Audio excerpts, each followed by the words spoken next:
ler um texto do último livro de Bruno Paixão. O texto chama-se Votar de Cruz. Acho que baixámos os braços. Há muito que quase todos deixámos de combater por uma mudança no sistema eleitoral e, por conseguinte, por uma reforma da política. Não vejo nisto a catástrofe que tantos preconizam, mas também já deixei de comover com o chavão de Churchill, que tem servido para nos redimir dos pontos cegos de uma cultura perpetuada pelos poderes.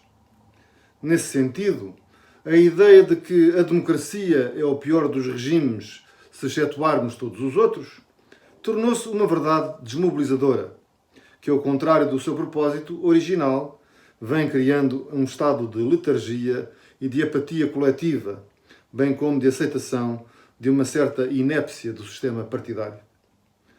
A tarefa da representação, como sintetizou em 1942 Joseph Schumpeter, conduz-nos à ideia de que a democracia não significa, nem pode significar que o povo governa.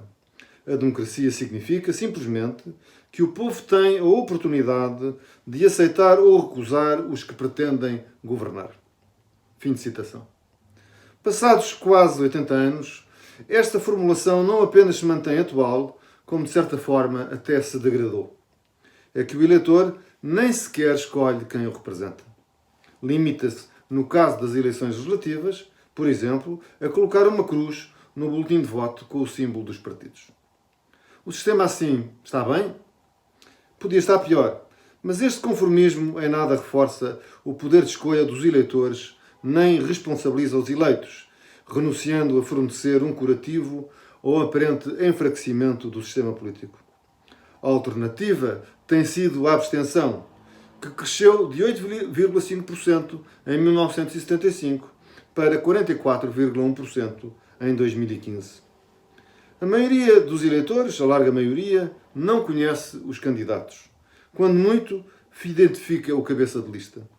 E ainda que os conheça, não tem oportunidade de escolher aquele que o irá representar, pois vota em bloco numa lista fechada. É assim em todo lado. Na maioria dos países europeus é permitido o voto preferencial num indivíduo em vez de apenas numa lista. Na Dinamarca, escolhe-se uma pessoa de um partido, dentre várias em disputa, agrupadas em pequenos círculos eleitorais. Na Irlanda, o eleitor ordena aos candidatos, tendo no boletim acesso ao nome, à foto e até à morada, como se faz no simples e eficaz Festival da Canção, ou se quisermos ser menos prosaicos, de forma análoga à utilizada pelo método matemático de Borda. Já na Alemanha, o eleitor vota num partido e ainda num candidato uninominal. Foi este último formato, o alemão, que inspirou uma proposta recente apresentada pela SEDES e pela Associação Portuguesa para uma Democracia de Qualidade. A reforma do nosso sistema eleitoral carece de acordos partidários. Aqui surge o primeiro entrave, pois os partidos políticos aparentam defender propostas mutuamente incompatíveis. Por outro lado, os partidos mais pequenos temem que a redução do número de deputados os atire para a quase inexistência. E por isso estão contra, até com uma certa razão. Há também mitos e papões a ensombrar o escasso debate. Todavia, o mito da ingovernabilidade foi desfeito na nossa democracia, precisamente na atual legislatura. E com ele caiu o mito da instabilidade política e, por que não, o mito da falta de cooperação interpartidária.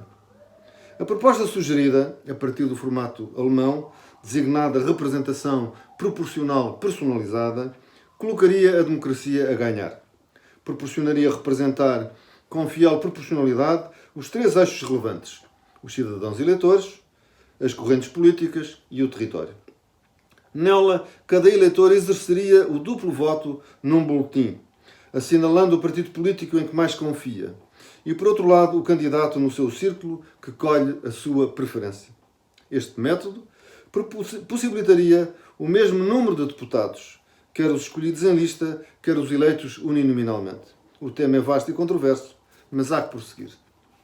Agradeço muito o convite que me fez o autor deste texto e do livro, onde se integra Bruno Paixão, para comentar um pouco também este texto, o que faço com particular regozijo, porque sou o autor da proposta da SEDES e da APDQ, da Associação por uma Democracia de Qualidade, que é citado neste texto. E isto é uma urgência atrasada, porque esta reforma é possível em Portugal desde a revisão constitucional de 1997.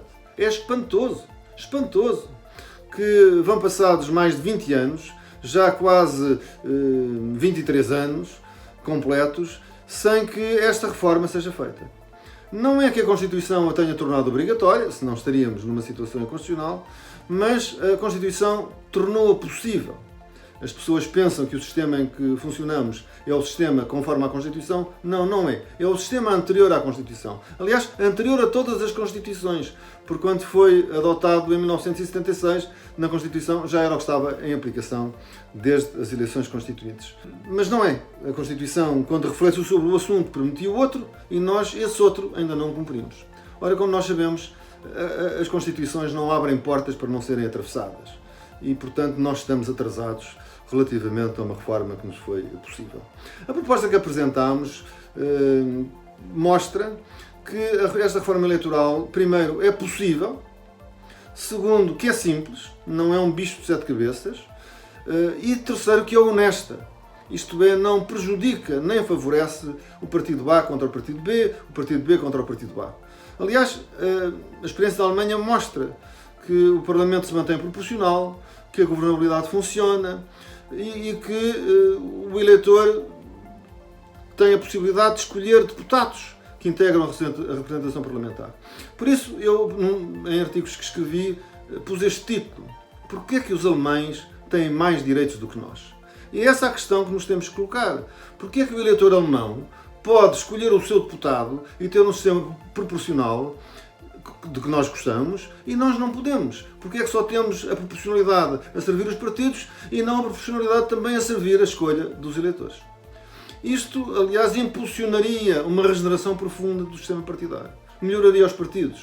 Hoje os portugueses sentem-se muito desligados da atividade política, sentem-se completamente desligados dos partidos e muitas pessoas se queixam, eu também, da minha experiência e muitos outros que volta e meia saiam e contam que o funcionamento do Parlamento é muito deficiente, que é feito de cima para baixo e não de baixo para cima. É feito top-down e não bottom-up. Ora, a democracia é bottom-up. E nós temos que comunicar a seiva da cidadania, a seiva do povo ao funcionamento das instituições políticas parlamentares, para termos uma política mais autêntica e para termos também políticos que nos prestem contas. Já viram com certeza campanhas eleitorais? Têm ideia, no vosso círculo de proximidade, de terem algum deputado a prestar contas daquilo que fez? Daquilo que cumpriu, das suas promessas anteriores e daquilo que não cumpriu? Não. As campanhas eleitorais hoje são um cortejo atrás do líder partidário e os outros não interessam. Ora, isso é uma democracia com fraquíssima qualidade e que se repercute num espírito muito crítico a respeito das instituições democráticas. Isso é mau para a democracia. Nós precisamos de uma democracia forte e uma democracia forte só se faz com uma representação fresca, viçosa, através de uma relação muito estreita com o eleitorado.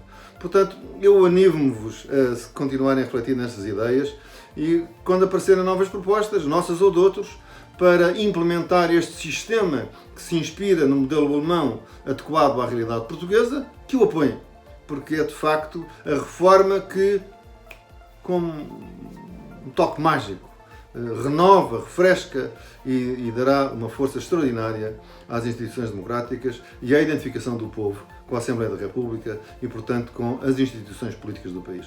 Muito obrigado.